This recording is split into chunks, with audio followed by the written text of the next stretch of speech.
I'm often asked to give a kind of snapshot view of what is happening on climate, energy, and environmental policy, and especially over the last 4 years as we have watched the Trump administration systematically unravel environmental protections that the Obama administration put in place.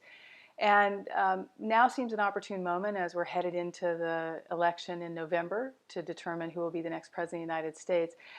I will say that 4 years of the Trump administration has seen an unprecedented weakening of environmental protection. He has tried to undo all of the Obama-era climate regulations for, say, the electric power sector to reduce their contributions of greenhouse gas emissions to the U.S. economy, and the U.S. auto sector. Obama had set very ambitious fuel efficiency and greenhouse gas standards for cars and trucks, and Trump has badly weakened those. And there are a suite of other policies that he's tried to rescind or undo. In fact, my program at Harvard tracks all of these regulatory reversals, and we've tracked between 80 and 100 rollbacks on our website. So this is really something that has been methodical and systematic and a priority for the president and his cabinet. How that will succeed or whether it will succeed depends a lot on two things. One is whether Trump wins again. The second is how these issues play out in the courts, because all of these major regulations and the effort to undo them have been subject to litigation, and so we will have to wait and see if they are upheld. But to provide more context to where we are, I think it's important to go back to, say, the end of 2018, beginning of 2019, because as the Trump effort to deregulate all of this environmental protection is taking place, we see the emergence of a movement called the Green New Deal. And when it first appeared, I think many of us, frankly, underestimated it. At the time, I predicted that it would be a powerful mobilizing tool, but I didn't fully foresee the kind of framework that the Green New Deal would provide to force a conversation about climate change. And what we saw over the course of 2019 and now into 2020 is that the Green New Deal ambition, it's really an ambition to convert our economy quickly by 2030 into a greener, cleaner economy. 2030, 2035, not to wait, not to delay, but to quickly try to mobilize a clean energy revolution. That ambition helped to force a focus on what the candidates for the presidency, on the Democratic side anyway, were prepared to do about climate change.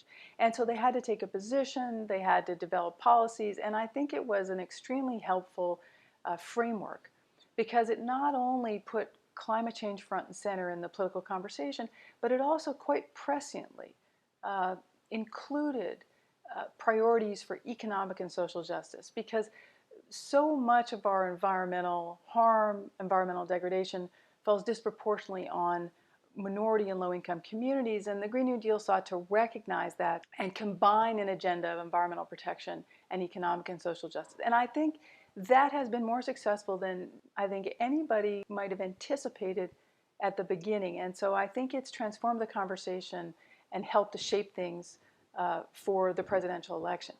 The other thing I'd say is that Americans have now spent several years witnessing unprecedented fires, floods, hurricanes, and other disasters that they know are somehow connected to long-term trends of the climate warming. And so it's not something they have to imagine or conjure. They see this happening in their own communities and around the world. And I think there's an understanding that as a society and as a global community, we have to do something about this. So the science has become clearer and clearer. The predictions, if anything, were conservative. Worse things are happening than were projected. And it's vivid because it's in people's communities. And that, combined with this political mobilization, I think has created a moment where we could see, if a new president is elected and if a new Congress is elected, we could see real action. So what would that action look like? I think it's fair to say that if we were to see a Biden presidency, right away, maybe even day one, the president would announce that the United States is going to rejoin the Paris Agreement, the International Climate Accord.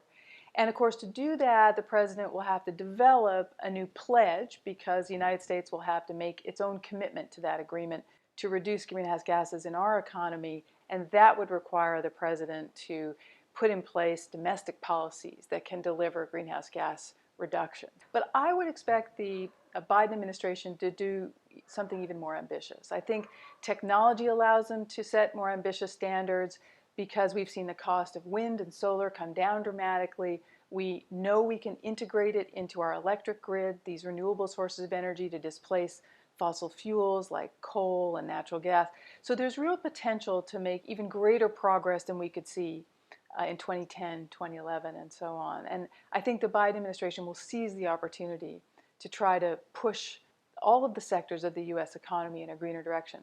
How can that be done? There's a combination of ways. The president has executive powers, executive authority that he can use to set standards for greenhouse gases. He's got the Environmental Protection Agency and the Department of the Interior and other agencies across the government already with legal authorities that they can use to try to drive greenhouse gas emissions down across the electric power sector, the auto sector, the industrial sector, and even in the agriculture community.